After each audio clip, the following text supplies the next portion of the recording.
Hello, everyone. This is Sir Alex, your course facilitator for GEC4.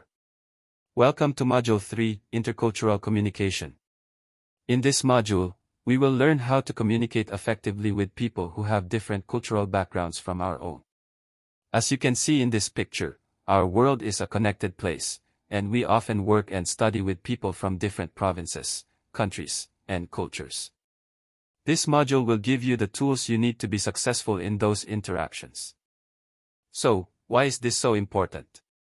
Well, in our interconnected world, communication is more than just speaking the same language. It's about understanding that our culture is like a special lens that shapes how we see and understand the world. Think about your life right here at Isabela State University.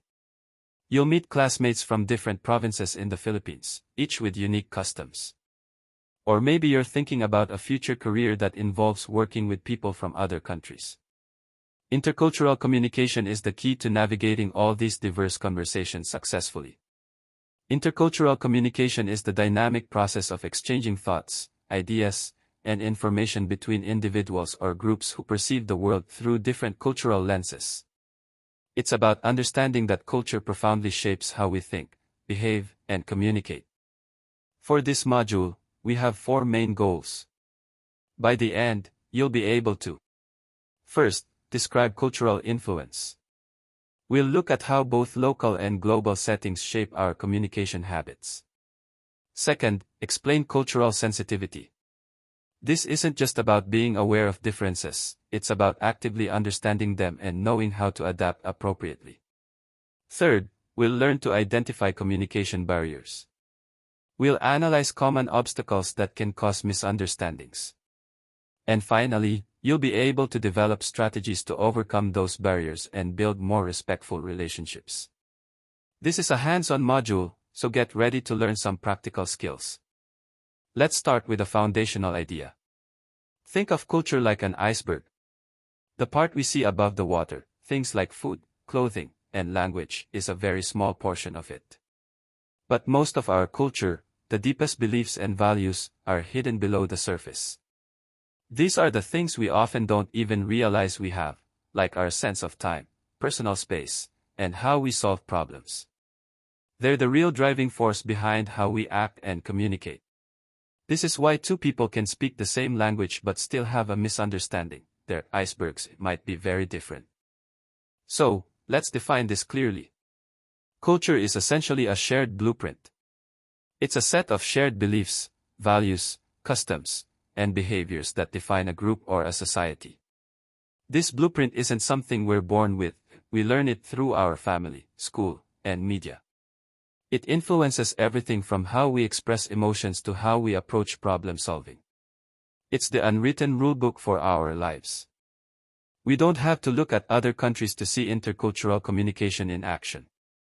Even here in the Philippines, we have a rich tapestry of cultures. You might notice differences in language and dialects. A student from Cebu might have a different accent or use different expressions than a student from Ilocos. We also have different nonverbal cues. For example, in some regions, pointing with your lips, or enguso, is a common gesture, but it might not be in others. Even our social norms, like the concepts of pakikisama and haya, can influence how we communicate. These are all local examples of intercultural communication that you'll experience every day. Let's put that into a concrete example. An Ilocano student may use specific Ilocano expressions and have a distinct accent when speaking English or Filipino. They might also prefer more formal interactions with authority figures. On the other hand, a Cebuano student may use Cebuano-infused phrases and have a different sense of directness in communication. Neither is right or wrong, they are just different. By being aware of these subtle variations, we can show respect for regional identities and avoid unintentionally causing confusion or offense. With technology, communicating globally has become an everyday reality. You might collaborate on a project with an international student or watch a video from a professor in another country. In a business context, companies operate across borders, so you'll need to communicate effectively with international colleagues. In an educational setting, our classrooms are becoming more multicultural, which means different learning styles and communication norms. And on digital platforms, online interactions can easily lead to cultural misunderstandings because we lose nonverbal cues. These are all challenges that require us to be more mindful. Here's a great example of a global communication challenge. Imagine a Filipino company is negotiating a deal with a Japanese firm. In the Philippines, we often value relationships but are also used to more straightforward and quicker decision-making. But a Japanese firm might prioritize building deep trust and consensus building, using indirect communication to avoid saying a direct no. If we don't understand these differences, the Filipino company might get frustrated, thinking the Japanese are stalling. But by understanding this, both sides can build rapport and achieve a successful outcome. It all comes down to knowing what the other side values. This is one of the most important concepts in the module. Cultural sensitivity is more than just being aware that differences exist, it's the active understanding and appropriate adaptation you use when you interact with people from other cultures. It's about adjusting your communication style to show genuine respect. This requires empathy, a genuine willingness to learn, and the humility to accept that your own cultural norms aren't universal. A key difference between cultures is how direct or indirect they are. Direct communication is explicit and straightforward. You'll find this in cultures like Germany, Switzerland, and the United States, where a no means a clear no. On the other hand, indirect communication relies more on context and nonverbal cues. This is common in many Asian cultures, including parts of the Philippines. For example, if a Filipino student is asked to do something and says, "I'll try my best," it might actually mean, "I can't, but I don't want to hurt your feelings by saying no directly." A German student, however, might take that as a definite commitment. This is a perfect example of how a simple phrase can be completely misinterpreted. This concept is similar to direct versus indirect communication. In high-context cultures, like Japan or China, people rely heavily on unspoken messages, body language, and shared history to understand each other. Less is explicitly said because much of the meaning is already understood from the context. On the other hand, low-context cultures, like Germany and the US, rely on explicit verbal messages. They value clarity and directness. In a low-context culture, you need to say exactly what you mean because there's less room for interpretation. Understanding this helps you know how much detail to provide in your communication. Nonverbal cues can carry more weight than words and are very specific to each culture. Let's go through a few examples. Gestures. The OK sign, where your thumb and forefinger form a circle, is a sign of approval in many countries but can be offensive in places like Brazil. Personal space. People from Latin American cultures often stand closer when speaking, while people from North America and East Asia prefer more distance. Eye contact. In many Western cultures, direct eye contact shows honesty and confidence, but in some Asian cultures, it can be seen as disrespectful, especially with elders or superiors. Silence. In a country like Japan, silence can mean a person is thinking carefully and showing respect, but in the United States, it might suggest discomfort or awkwardness. As you can see, a simple action can have a completely different meaning depending on the culture. So, how do we get better at this? It starts with building cultural empathy. This is the ability to understand and share the feelings of people from other cultures. Here are 4 key things you can do. Self-awareness. Start by understanding your own cultural biases.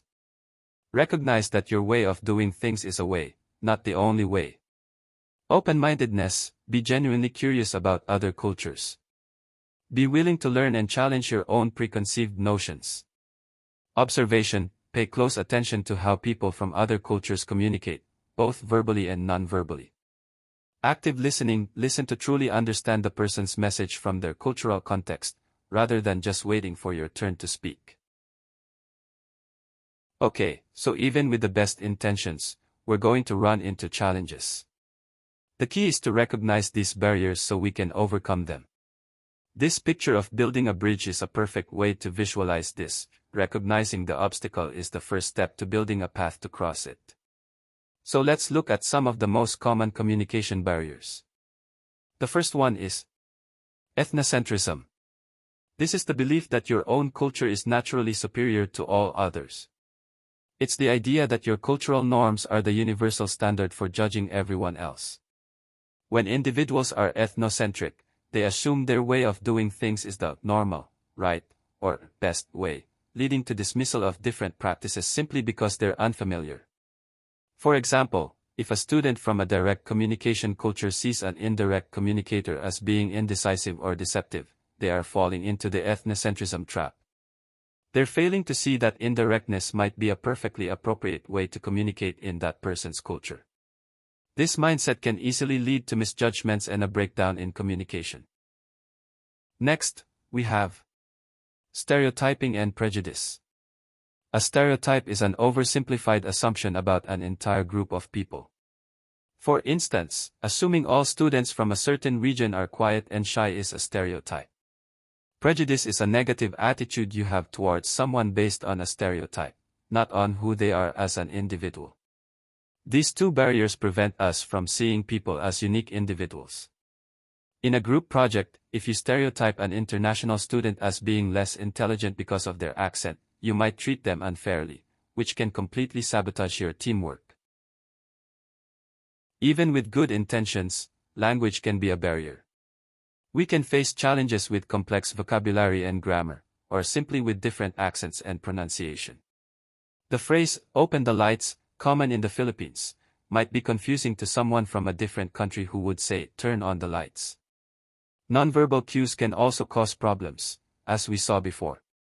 And finally, there's the assumption of similarity. This is when you mistakenly assume that others are just like you. For example, assuming everyone shares your idea of on time can lead to frustration when a classmate from a culture with a more flexible view of time arrives a little late. It's crucial to be aware that our norms are not universal. So, what can we do? We have to be proactive. Here are 5 strategies you can start using today. Practice cultural relativism. Instead of judging a cultural practice from your own perspective, try to understand it from theirs. This doesn't mean you have to agree, but you should seek to understand. Challenge stereotypes. Actively dismantle your own assumptions. Get to know people as individuals, not as representatives of a group. Seek clarification. Don't be afraid to ask questions. A polite phrase like, "I'm not familiar with that custom, could you tell me more?" is a great way to show respect and learn. Observe and adapt. Pay attention to verbal and nonverbal cues and be flexible enough to adjust your own communication style. Be patient and forgiving. We will all make mistakes. Be patient with yourself and with others, and see misunderstandings as learning opportunities rather than failures. To wrap things up, think of this as the start of a journey. Intercultural communication is a vital skill for success in a diverse world.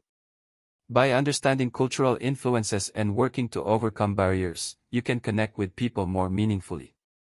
Remember, the goal isn't to erase our differences, but to appreciate them, learn from them, and build respectful bridges between them.